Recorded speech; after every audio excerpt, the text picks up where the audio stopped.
भारत ने पाकिस्तान को गिलगित बाल्टिस्तान खाली करने की नोटिस दे ही दिया, परंतु क्या आप जानते हैं इस क्षेत्र की विशेषता क्या है?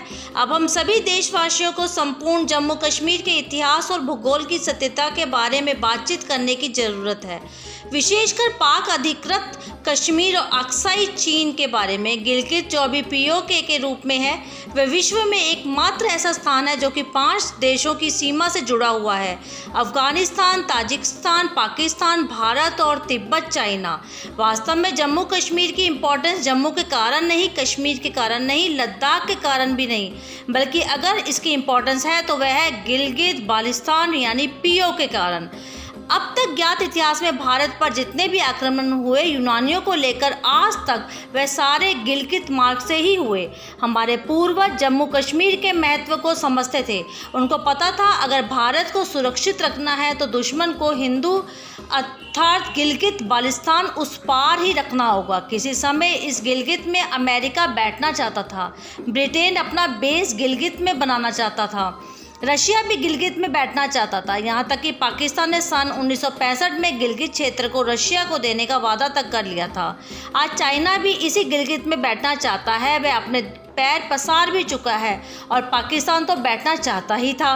दुर्भाग्य से जिस गिलगित के महत्व को सारी दुनिया जानती समझती है, जबकि एक ही देश के नेता उसको अपना नहीं मानते थे, जिसका वास्तव में गिलगित बाल्टिस्तान और वह है भारत देश। क्योंकि हमको इस बात की कल्पना तक नहीं है कि भारत को अगर सुरक्षित रखना है तो हमें गिलगित बाल्टिस्तान किसी भी हालत में चाहिए। आज जब हम आर्थिक शक्ति बनने की सोच रहे हैं, कि आपको पता है गिलगित से बाय रोड आपके विश्व के अधिकांश कोनों में जा सकते हैं। गिलगित में by road 5000 kilometre Dubai, 1400 kilometre Delhi, 2800 kilometre Mumbai, 3500 kilometre Russia, Chennai, 3800 kilometre London, 8000 kilometre है। जब हम सोने की चिड़िया थे तब हमारा सारे देशों से व्यापार इसी सिल्क मार्ग से चलता था। 85% जनसंख्या इन मार्गों से जुड़ी हुई थी। Central Asia, Eurasia, Europe, Africa, सब जगह हम बाय रोड जा सकते हैं अगर गिलगित बाल्टिस्तान हमारे पास है। आज हम पाकिस्तान के सामने IPI यानी Iran Pakistan India gas line बिछाने के लिए गिड़गिड़ाते हैं। ये तापी की परियोजना है जो कभी पूरी नहीं होगी। अगर हमारे पास गिलगित होता तो गिलगित के आगे ताजिकिस्तान था, हमें किसी के सामने हाथ नहीं फैलाने पड़ते। हिमालय की 10 बड़ी चोटियां हैं जो कि विश्व की 10 बड़ी चोटियों में से है, और ये सारी हमारी जो संपदा है, और इन्हें 10 में से 8 गिलगित बाल्टिस्तान में है। तिब्बत पर चीन का कब्जा होने के बाद जितने भी पानी के वैकल्पिक स्रोत अर्थात वाटर रिसोर्सेज हैं, वह सारे गिलगित बाल्टिस्तान में है। आप हैरान हो जाएंगे, वहाँ बड़ी बड़ी 50-100 यूरेनियम और सोने की खदानें हैं। आप पीओके के मिनरल डिपार्टमेंट की रिपोर्ट को पढ़िए, आश्चर्यचकित रह जाएंगे। वास्तव में गिलगित बाल्टिस्तान का महत्व हमको मालूम ही नहीं, और सबसे बड़ी बात, गिलगित बाल्टिस्तान के लोग स्ट्रॉन्ग एंटी पाक हैं। दुर्भाग्य यह है कि वह हमेशा कश्मीर ही बोलते हैं, जम्मू कश्मीर नहीं बोलते। कश्मीर कहते हैं जम्मू, लद्दाख, गिलगित बाल्टिस्तान हमारे मस्तिष्क से निकल जाता है। ये पाकिस्तान के कब्जे में है जो पीओके है।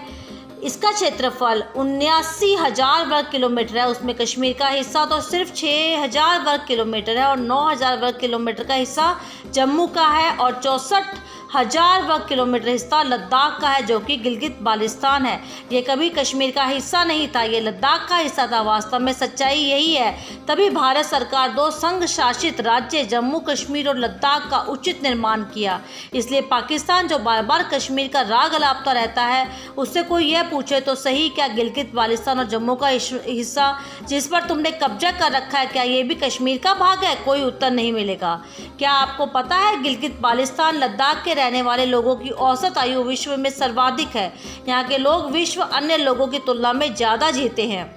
भारत में आयोजित एक सेमिनार में गिलगित बाल्टिस्तान के एक बड़े नेता को बुलाया गया। उसने कहा, we are the forgotten people of forgotten land of Bharat. उसने कहा कि देश हमारी बात ही नहीं जानता। जब किसी से उससे सवाल किया तो क्या आप भारत में रहना चाहते हैं, तो उसने कहा 60 साल बाद तो आपने मुझे भारत बुलाया, और वह भी अमेरिकन टूरिस्ट वीज़ा पर, और आप मुझसे सवाल पूछते हैं कि आप भारत में रहना चाहते हैं। और मैं खुद आपसे ये पूछता हूँ कि आप सभी ने पाकिस्तान को हमारे कश्मीर में हर सहायक उपलब्ध कराते हुए देखा होगा।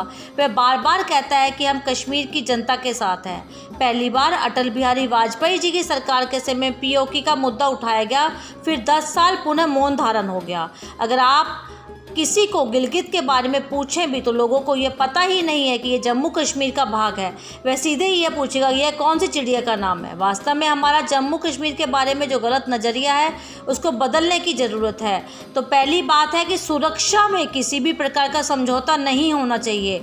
जम्मू कश्मीर की सुरक्षा का मुद्दा बहुत संवेदनशील है, इस पर अनावश्यक वाद विवाद नहीं होना चाहिए। वहीं एक अनावश्यक वाद विवाद चलता है जम्मू कश्मीर में इतनी सेना क्यों है, तो उन तथाकथित बुद्धिजीवियों को बता दिया जाए कि जम्मू कश्मीर का 2800 किलोमीटर का बॉर्डर है, जिसमें 2400 किलोमीटर का एलओसी है। आज़ादी के बाद भारत ने 5 युद्ध लड़े, वह सभी जम्मू कश्मीर से लड़े। भारतीय सेना के 18 लोगों को परमवीर चक्र मिला और वह सभी 18 के 18 जम्मू कश्मीर में ही शहीद हुए। इनमें 14,000 भारतीय सैनिक शहीद हुए, जिनमें से 12,000 जम्मू कश्मीर में शहीद हुए। अब सेना बॉर्डर पर नहीं तो क्या मध्य प्रदेश में रहेगी? क्या यह सब जो सेना की इन बातों को नहीं समझते वह सब अनगल चर्चा करते हैं? वास्तव में जम्मू कश्मीर पर बातचीत करने के बिंदु होने चाहिए पीओके, वेस्ट पाकिस्तान से आई रिफ्यूजी, कश्मीरी हिंदू समाज, आतंक से पीड़ित लोग, धारा 370 और 35A का हुआ दुरुपयोग, गिलगित बाल्टिस्तान का वह क्षेत्र जो आज पाकिस्तान व चाइना के कब्जे में है। जम्मू कश्मीर के गिलगित बाल्टिस्तान में अधिकांश जनसंख्या शिया मुसलमानों की है, वह सभी पाकिस्तान विरोधी हैं। वे आज भी अपनी लड़ाई खुद लड़ रहे हैं और भारत उनके साथ है। ऐसा हमें उनको महसूस कराना चाहिए। देश कभी उनके साथ खड़ा नहीं हुआ। वास्तव में पूरे देश में इसकी चर्चा खुलकर होनी चाहिए।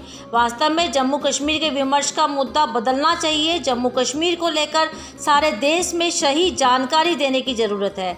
इसके लिए एक इन्फॉर्मेशन कैंपेन चलना चाहिए पूरे देश में। वर्ष में सबसे बड़ी बात है जम्मू कश्मीर को हमें राष्ट्रवादियों की नज़र से देखना होगा। जम्मू कश्मीर की चर्चा हो तो वहाँ के राष्ट्रभक्तों की भी चर्चा होनी चाहिए। मुख्य उद्देश्य सिर्फ यही है कि जम्मू कश्मीर के बारे में देश के प्रत्येक नागरिक को यह सब जानकारियाँ होनी चाहिए।